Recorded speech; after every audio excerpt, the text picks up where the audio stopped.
Yield to the gentleman from North Carolina, Mr. Hudson, for 2 minutes. The gentleman from North Carolina is recognized for 2 minutes. I thank the gentlelady for yielding, and thank you for your tremendous leadership. I also want to thank Chairwoman McCollum and Ranking Member Joyce for working with me on this very important amendment.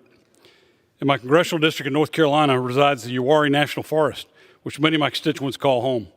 This national treasure is a pillar of our community and brings folks from all across the nation and the world to North Carolina every year.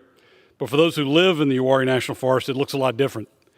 My constituents in the Green Gap community have had to contend with dangerous roads in the Uwharrie National Forest for years, while the Forest Service has neglected their maintenance. As someone who's seen firsthand how dangerous these roads are, I can attest to the critical need to pave these roads. One of my constituents had a heart attack, and the ambulance couldn't get down the road because of the ruts and the washouts. Thankfully, the desperate but resourceful paramedics got out of the ambulance, sprinted down the road with a stretcher. Another one of my constituents' house burned to the ground because the road was so impassable the fire truck couldn't get to the house to put out the blaze. Put yourself in the shoes of my constituents.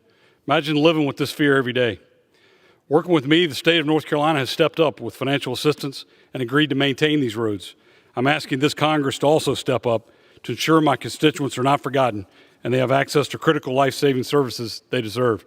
I urge my colleagues to support my amendment, and I yield back the balance of my time. The gentleman yields back. The gentlewoman from